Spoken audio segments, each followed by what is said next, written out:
Récemment, une polémique a été dévoilée dans le journal de la presse concernant que la télévision québécoise ne regroupe que des artistes de plus de 40 ans. Et, disons, ils ont en quelque sorte pas tort.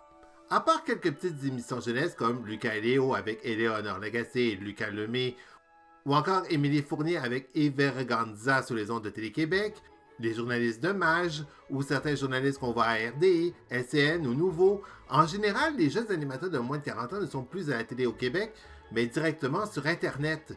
Quand TVA et BES se sont fait la guerre concernant le problème de code d'écoute avec VRAC et Youpa, ils ont coupé un libre accès pour voir de nouveaux artistes québécois à l'écran. Ils avaient presque depuis la suppression de Musique Plus qu'on commence à le vivre, qu'on voit moins de jeunes à l'animation au Québec. Les gens préfèrent voir des jeunes qui connaissent déjà ainsi que des anciens concepts télé plutôt que de s'orienter vers de la nouveauté. Réfléchissez pourquoi certains youtubeurs déplorent que 2026 est devenu le nouveau 2016 ou le nouveau 2006 d'après vous. Aujourd'hui, on n'a plus besoin de la télé pour animer des émissions. Les jeunes ont maintenant un endroit où rencontrer ces nouvelles stars, tout ça grâce aux réseaux sociaux et à Internet. Tout le monde peut devenir un animateur en un tour de main en animant sa propre chaîne. On n'a plus besoin de la télé pour se faire un nom dans le monde. Et c'est cela que les jeunes généralistes devraient aller chercher, si elles veulent rejoindre un peu plus les jeunes aujourd'hui.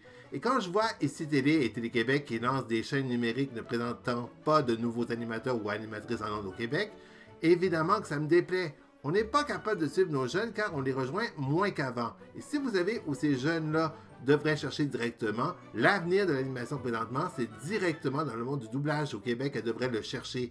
Des gens comme Ludivine Redding, Emma Baoline, Nicolas Savard-L'Herbier, Gabriel Lessard, Julie Beauchemin, Véronique Laveau, Sophia Blondin, Alice Derry, Isabelle Gauthier-Pelletier, Kevin Hull, Marie-Ève Sans-Façon, Fayol Jean Junior, Romane Denis et j'en passe!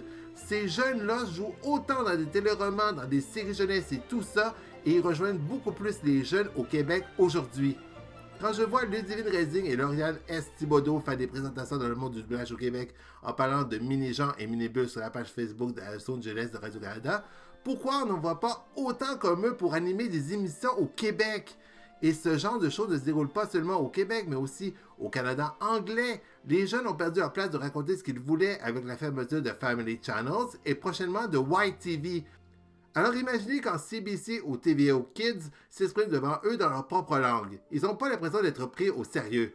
Bref, autant au Québec ou au Canada anglais qu'on devrait commencer à rechercher des gens sur le web et dans le monde du doublage au lieu de laisser les vieux encore de nos jours tout décider à notre place.